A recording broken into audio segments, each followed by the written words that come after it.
தமிழ் மூவேந்தர்கள் ஆண்ட முத்தமிழ் நாட்டில் முளைத்திட்ட விதை, முச்சங்கங்கள் வளர்த்த மூன்றெழுத்து கவிதை. இயலும் இசையும் நாடகமும் அழகுரு அணிகலன்களாய் மாலைகள் சூட்டி மகுடம் தரிக்கும் மொழி.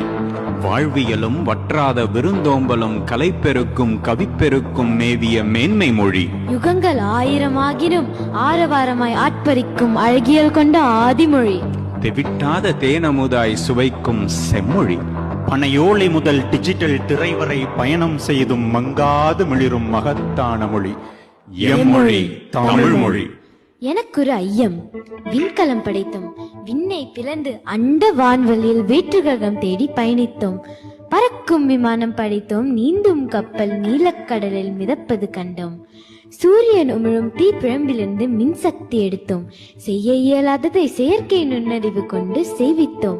கருவில் வளரும் உயிருக்கு அறுவை சிகிச்சை செய்யும் அறிவியல் புரட்சி செய்தோம்.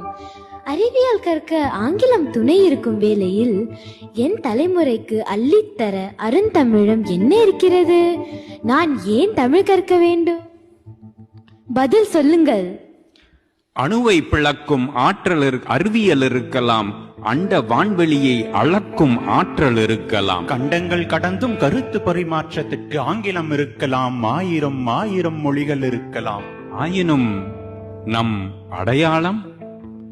தாயிற் சிறந்ததொரு உறவும் இல்லை, தாய்ப்பாலை மிஞ்சிய மருந்தும் இல்லை, தாய்மொழியை விஞ்ச ஏதும் ஒரு மொழியும் இல்லை. தமிழ் நம் அடையாளம். அச்சச்சோ, நான் ஐடி கார்டு தான் என் அடையாளம்னு நினைச்சேன். தமிழ் தான் என் அடையாளமா? மன்னிச்சுக்கோங்க. நான் இப்ப என்ன செய்யணும்? 2 அடி வாங்கிக்கொள். 2 அடியா? அதான் மன்னிப்பு கேட்டேனே. வள்ளுவனிடம் சென்று 2 அடி வாங்கிக்கொள். வலிக்குமா? வலிக்காது. வலிமையாக்கும் உன் மனத்தை, புதுமையாக்கும் உன் எண்ணத்தை. புதிர் போடாம புரியுற மாதிரி சொல்லுங்க. முப்பால் கொடுத்த பெருந்தகையார் வள்ளுவன், வாழ்வியல் நெறிகளை வரிகளாய் வகுத்தெடுத்த வல்லவன். அறம் பொருள் இன்பம் என்னும் முப்பெரும் பிரிவுகள் மூழ்கி முத்தெடுக்க 1330 திருக்குறள்.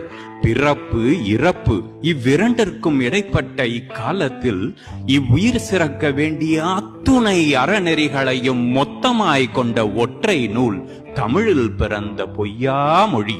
ஓ, இத்தனை சிறப்புகளா திருக்குறளில்? வேற என்ன நினைச்ச?